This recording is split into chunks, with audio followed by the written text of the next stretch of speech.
Em 2012, eu passei por uma experiência profissional que seguramente expandiu a minha visão a respeito de ressignificação das origens dos conflitos, dos problemas. Naquela época eu estava atuando nos Estados Unidos e estávamos fazendo um procedimento mediativo, intermediando uma negociação entre uma multinacional e uma empresa da América Latina. O fato é, o representante dessa empresa da América Latina, ele, embora toda e qualquer proposta que ele recebesse dessa multinacional para resolver o conflito, resolver o problema, e era um problema que já tinha chegado à questão judicial, envolvendo uma cifra multimilionária, ele não aceitava. Eu comecei a perceber que tinha alguma coisa a mais naquele cenário a partir do momento em que, mesmo a multinacional concedendo a ele os pedidos que ele inicialmente trouxe, até aqueles mais pesados, aqueles mais contundentes, chegou uma certa altura, a multinacional concedeu o que ele tinha pedido, ele falou não quero e continuou com o problema, continuou insistindo com o problema.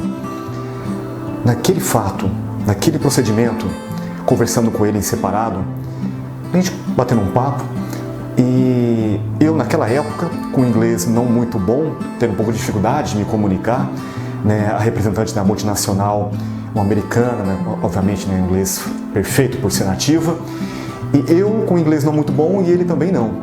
E a gente conversando nessa sala em separado, ele começou a comentar algumas coisas comigo e ele comentou que aquela situação estava deixando ele um pouco incomodado. E eu, um pouco curioso, perguntei o que foi, o que só poderia comentar comigo, o que se passa? Eu falei, não, estou achando a postura da representante dessa multinacional muito arrogante. Eu parei, analisei, eu vi que os dois lados estavam sendo assertivos, incisivos, mas assim, da minha parte, da minha perspectiva, eu não tinha visto arrogância. E pedi para ele falar um pouco mais sobre isso. Se ele não se importasse, é claro. Ele falou, não, sem problemas. Ele começou a comentar um pouco mais sobre essa questão. Ele falou assim, olha, inclusive, durante a minha fala, eu estava me lembrando da minha infância que quando eu ia para a capital, eu passava por situações de constrangimento por ser de uma região mais do interior. Então toda vez que eu chegava na capital, ou eu tinha uma piadinha, ou eu passava por algum tipo de discriminação.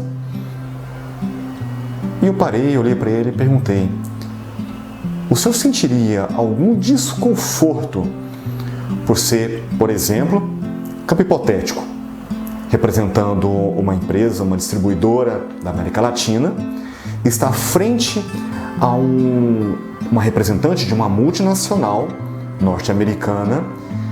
O senhor acha que isso poderia de algum fato remeter a essa sua questão da sua infância?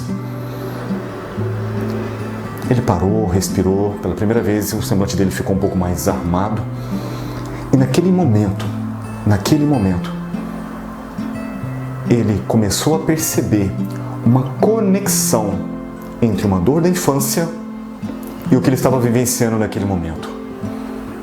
Naquele momento, ele estava mais conectado com as feridas originárias da sua infância do que com os números e metas que ele tinha naquela negociação que ele estava fazendo para resolver uma questão da empresa que ele representava.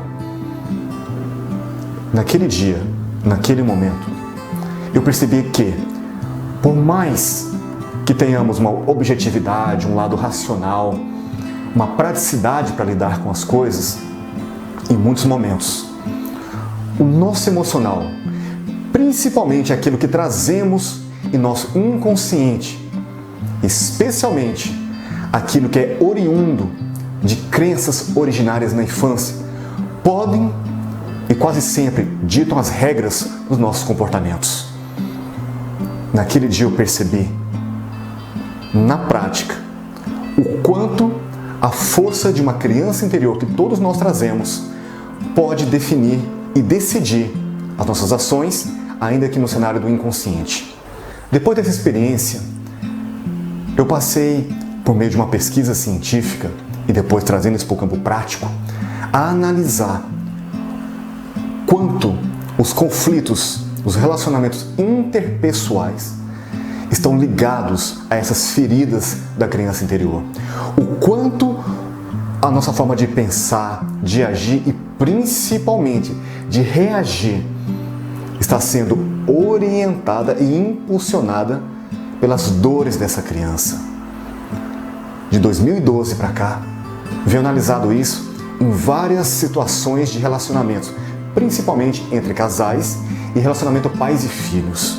E o que eu gostaria de compartilhar com você nessa pequena série de vídeos são alguns elementos que temos trabalhado ao longo dos anos, aplicado isso na prática e ajudado milhares de pessoas a ressignificarem suas crenças, suas dores, quase sempre oriundas dessas experiências da infância, do passado, compartilhar com você para que você possa se conscientizar, perceber isso na sua vida e, se você se permitir, que você possa ressignificar esses elementos na sua vida.